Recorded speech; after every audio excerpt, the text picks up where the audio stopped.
what the driver has, if there's more than one person in the car at the time. Right now, it looks like the car might be slowing down, might be stopping, but it's unsure now. It just picked up speed again. Right now, the information is pretty limited on this pursuit. We don't know why police are in pursuit of this vehicle. We don't know how this all started. We're just watching it unfold right now. And again, it appears to be a slower speed pursuit, but at times picking up. This is South Orange Avenue. This is all taking place in Orange County. And if you are watching right now, you can see that the car stops, but then decides to keep going. Again, we don't know anything about the drivers. And from Sky Fox's vantage point, we can't see inside of the car. So we don't know if the driver has a passenger with them at this time or multiple passengers. We also don't know if the driver has a weapon. And to talk more about this with me and how police handle these pursuits, we're joined with police specialist Dennis Zine. Thank you so much, Dennis, for joining us. Oh, you're welcome. Another pursuit here we have in Southern California. And I want to mention that Fox 11 is the only station now broadcasting this pursuit in Orange County. We see the driving pattern is erratic, not really excessive speed, not stopping at stop signs, going through this area. The benefit of the motoring public is the roads are pretty light as far as traffic, few pedestrians, if any, no bicycle riders, etc. So as far as keeping the public safe, that's an advantage. We don't know if the suspect's a male or a female, so we do have a suspect fleeing from the authorities. And what the reason for the pursuit, we don't know. It could be a traffic violation. It could be something more. There are at least 2 units, maybe more, involved in this pursuit, but they'll continue, and the speeds are not excessive. Oftentimes people ask, why don't they terminate the pursuit? Why don't they ram the vehicle? Why don't they do this? Why don't they do that? Well, they're calculating the procedure, and there's a supervisor who's giving directions, and if they're going to do a pit maneuver, if they're going to do a spike strip, all those other factors that come into play, what they want to do is bring it to a successful conclusion and not harm anyone, including the individual or individuals within that vehicle. We don't know if there's children in the car. We don't know if it's a stolen car. Many possibilities. So how it started, we're not aware at this particular time whether it was a DUI or just a simple traffic violation or a crime committed, and that was the fleeing vehicle. So all these factors are being considered by the officers as we see a number of units in that particular area, in that vicinity, and they'll continue to follow us at a safe distance. Again, the speed is not excessive. We're looking in the 40s, so the speed is really reasonable as far as what we see, the open road, very little traffic. As far as stopping for the stop signs, stopping for the red lights, we see there's a problem with that. Police units are blocking intersections to safeguard the people, the pedestrians, the traffic, etc. So this is simply basically a slow speed. If we want to talk about speed as far in a residential area, we're now in the 50 range, 50 miles per hour. And there is some traffic out, not a lot, but we've got vehicles, numerous black and whites in this particular pursuit. I don't know if there's a license plate. It's hard to tell. Sky Fox obviously overhead. I don't know if they can focus in on that, but the fact of the matter is we will continue following and hopefully come to an easy, successful conclusion on this and take that suspect into custody. But at this particular time, some of the concerns, are they armed? Multiple suspects? What are they fleeing? Did they commit a crime? Did they commit a robbery? Is it a stolen vehicle? All those factors are going through the officers, and again, the supervisors directing whether they're going to continue, terminate, use a pit maneuver, the spike strip, etc. So there's different tools available. Here we find the vehicle to drive at an erratic manner, going through intersections. I don't know if that was a red light. No, it looks like it was a green light. And as it continues down the roadway, here we are in Orange County. It looks like I'm not that familiar with the Orange County area, but somewhere east of McFadden and in Linwood, in Anaheim, Santa Ana, Garden Grove area. So folks that are familiar with Orange County know I'm basically from the San Fernando Valley, so I'm familiar with the roads out here, not familiar with the roads out in that Orange County area. And to get people up to speed with what we're watching right now, this is a police pursuit of a vehicle. We do not know if the suspect is female or male. We also don't know how this started. We do not know why police are pursuing this vehicle either. Clearly a silver sedan. At times the car has been going slow, but then it picks up speeds as well. And again, a lot of information that we are working to learn at this time. But Dennis, while I have you on the line too, you know, we talk about the fact that obviously these pursuits can be dangerous for the public as well. It looks like the driver's trying to pull off to a different area in a gas station here. But of course, this can also be very dangerous for the police officers who are not sure what they're facing at this time. Absolutely true. We don't know if that individual is armed, and if the individual is armed, obviously that's a consideration. What we see is a very erratic pattern of this driver. I've seen him go through a couple of red lights, go through a gas station, very erratic, obviously trying to escape, but the speed is not excessive, and that place is surrounded by units. There's a lot of black and white units in that particular area, marked units that are in pursuit of this particular suspect. So this will continue at not really excessive speed as you look at a residential or commercial area, not those high speeds that we oftentimes see. Again, going through a red light, a solid red light.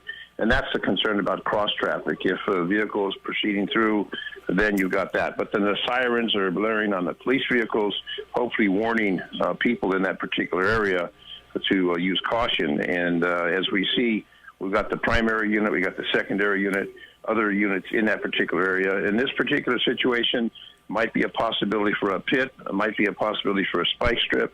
But what we do have is in the 30, 40-mile range, that's not really considered excessive. Is it a DUI? Is it a drug? Is it a stolen vehicle? All these possibilities. Are they armed? Are they not armed? All these possibilities come into play. Again, going through another red light, and we see the continuing primary, secondary units, and then other units in that vicinity trying to safeguard the public as well as bring this particular situation to an end. A successful end, a successful termination of the pursuit. That's what the goal is. And to take the person into custody as safely as possible. And Dennis, we're now watching this vehicle. It almost hit a vehicle. It looked like a police officer also just put out a spike strip back there. If you can talk about the methods from police, because as you pointed out earlier too, we've seen police cruisers parked at various intersections. They've got their flashing lights on. They're really trying to make sure the public knows there's a pursuit going on here. Exactly. They do that to warn the public. They're simply pre-deploying. Now, there was a spike strip that the officer did deploy. Looks like the fleeing vehicle did avoid that by swerving to the left. But look, that was a spike strip that tried to be deployed. But those units in that vicinity are taking those intersections and with their activation of the siren red lights, warning people. And obviously the motorists will see that. They'll stop. They'll wait and see what is occurring. But they want to safeguard. The number one issue is safeguard the public as well as take that individual into custody and try not to have anyone injured, or try to avoid a collision. And it's a sad situation when innocent people are involved in this and they're involved in a collision or an individual is hurt. We see people die as far as pursuits on occasion. So they're doing this in a fair manner, in a responsible manner, in a safe manner as far as it goes with pursuits. And again, for the fortunate aspect of the people in that area, it's an evening coming on 11 o'clock p.m. We don't have pedestrians, bicycles. We have the roadways pretty clear. So you don't have that particular factor. You don't have a lot of traffic to contend with. And this is all a factor that makes it a safer environment if you want to talk about safety when you're involved in a pursuit. So that primary unit is right behind that vehicle, staying close to that vehicle. The driver, again, is not going in excessive speed. You're talking in the 20s, now 30, 40 miles an hour. Oftentimes we see these pursuits going to 60, 70, 80 miles an hour and really, really causing hazard. And that's the situation oftentimes where they will terminate the pursuit and go into a tracking mode. And with a tracking mode, they'll use the air unit, and the air unit will track that vehicle and broadcast to the ground units while they continue to follow at a safe distance. And the logic in that is that will not cause the individual fleeing to panic and to continue to drive at excessive speed, causing a hazard and jeopardy to the general public. So in this particular case, those units will stay with the fleeing suspect since the speed is not excessive and the driving pattern is really not what you consider bizarre or extremely hazardous for the people in that particular area, including other motorists, which, again, we see very few motorists on the roadway. Yes, So and if you're going Dennis, to do a pursuit, this is the time to do it. absolutely, and it looks like the police also deployed another spike strip. Not sure if that got the car this time or not. The car seems to be slowing down. We did learn some new information, too. We know the suspect is either on probation or on parole, and that police tried to stop them for being in violation of a court order. We don't know what that court order was. Again, the suspect is either on probation or on parole. This pursuit is going on in Orange County. It's on Beverly Place right now. You're seeing police have deployed twice some spike strips trying to stop this vehicle. This vehicle was on the 55 freeway at one point. It's also been on surface streets as well. You're watching this pursuit unfold. And Dennis Zine, police specialist, has been joining us to help with this coverage as well. And Dennis, if you can talk about some more tactics that we might be seeing, as you mentioned, there could be a pit maneuver at one point too. Exactly. So we know what the suspects wanted for. They obviously wanted to talk to this individual, and obviously the individual is fleeing. So you could assume the person does have a criminal record, been involved in contacts and arrests with law enforcement. And these small cities, they do have the ability to have a closer focus on suspects, possible suspects activity. In a large city like Los Angeles, the population is so large, but in a smaller city, they can keep tabs of people who are on probation, parole, etc. This may be a stolen car, other factors involved. But what we have is different tactics that they employ. It looks like the second spike strip they deployed did affect the vehicle. It looks like, from this perspective I see, it looks like that the left front tire is, and it's just looking from what I can see on the TV, it's deflating a bit. And sometimes we've seen that when it deflates and then it catches fire as they drive in on the rim. It'd be an opportune time, as you see again the intersection blocked, and that vehicle that was blocking the black and white is simply blocking to make sure that the other vehicles on the road are aware that there's a pursuit. This is designed to safeguard the public, but it would be an ideal situation with these speeds, not an excess speed, to utilize a pit, and that would assist. Again, looks like 3 vehicles, primary, secondary, and a third vehicle in pursuit. And it looked like the roadway is large enough, wide enough. You don't have a lot of parked vehicles to do a pit maneuver to bring this to a stop. But that's up to the supervisor that's given directions, whether they wish to employ that. Is it a stolen vehicle? Is it the suspect's vehicle? But we know from information that's received at the desk is that the individual is wanted for violations, and maybe it was just a regular check and then the individual decided to take off in this vehicle. So many factors into place, but if they would stop, then they could do the proper investigation and figure out the circumstances. Again, this small agency, they do have a number of units, number of black and whites that have converged upon this scene, and we'll see more black and whites deployed to protect people in that particular. Yeah, it's really interesting how slow or how much slower the suspect is going, but obviously not giving up. Speaking of that desperation, just sort of buying him or herself some time. But again, this is a probation suspect. They're chasing him or her on violation of a court order. We don't have a lot of details on what that order or that probation is about or where exactly this pursuit started, but it's gone on for at least about a half hour, would you say, Chris, now at this point? About half an hour. And we want to welcome all of our CBS 2 News viewers to this police pursuit that we are watching here in Santa Ana. You're watching CBS 2. We're also streaming on CBSN Los Angeles. Now, this pursuit is going on in Santa Ana. The person that is driving it in this car is a probation suspect in violation of court order. Let's go ahead and watch and see what goes on here.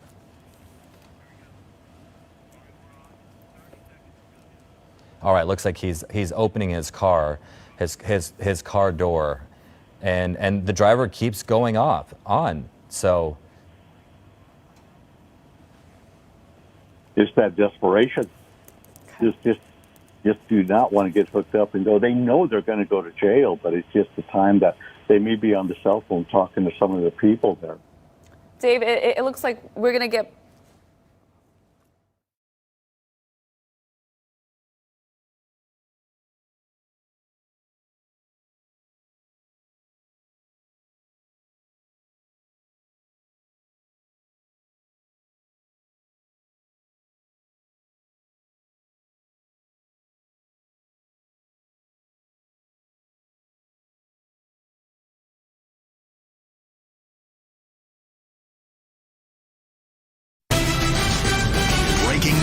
right now on CBS 2 News at 11 p.m. And that breaking news now on CBS 2 News at 11, also streaming on CBSN Los Angeles. Sky 2 live over a chase in Santa Ana. This is involving Santa Ana police. The suspect is being chased for a probation violation, in violation of a court order. It's unclear where this chase started, but it's been going on for about half an hour now. It's gone through residential areas. There's been a couple of spike strips that officers have thrown out that appear to have hit the suspect's vehicle. The suspect has slowed down a lot, but seems to be pretty determined to continue going. Yeah, Hermela, for the most part, it's been a pretty slow chase for the past about 30 minutes that we've been watching this. Right now, as you can see, spike strips were likely deployed. That is why this car is going slower. Another interesting observation is this person's driver's door is open. Also, police, they're not far behind. If you can see from Sky 2, their door was open as well. So it makes you wonder whether or not, officers were trying to communicate with this driver. We also don't know, okay, this person came to a stop. At this point, let's hope this person surrenders and gets out and things end peacefully. Those police officers have surrounded the suspect's vehicle, and like you said, Chris, it's likely they were having conversations with him or her leading up to that point where the door opened, and they are not.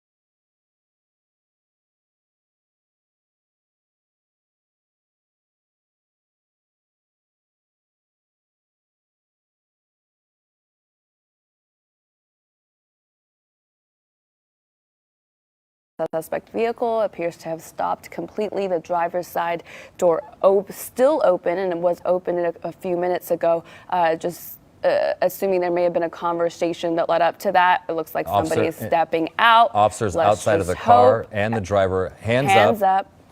All right, this is the best case scenario. Yeah, so again, we don't know if more people are inside the car, but all we can tell you is that whoever was in this car is a probation suspect. That was why police in Santa Ana tried to get this person to pull over. All we know is that is it a violation of a court order. We don't know what crimes this person may have been charged with before, but obviously that person is a probation suspect, so there were past crimes, and right. Now eluding police and going on this police pursuit. Definitely can expect more charges for this driver. Yeah, that was quite the desperate chase, but it looks like the person has come to their senses, for a lack of a better term. Their hands were up coming out of the vehicle. They've now turned around, giving officers their hands. It looks like it is a male, although we can't be sure from this view. I think it is. Is it safe to assume? And we just hope that this concludes safely with the suspect in custody. Again, like Chris mentioned, we don't know if there are other vehicles other people rather in the vehicle, but it's possible this person was driving alone. Now their hands are completely up over their heads. This is the best case scenario. This is what we want to see, the officers. And what was interesting during this pursuit is the officers actually stayed pretty close to this driver. Sometimes with different agencies, they stay back a little further. But, after watching this one, they stayed pretty close the whole time. And, there were spike strips that were set up throughout this area in Santa Ana. This is so interesting how close the suspect is now to all. Yeah, usually at this point he's on the ground. Right. Officers making the arrest. Still on foot.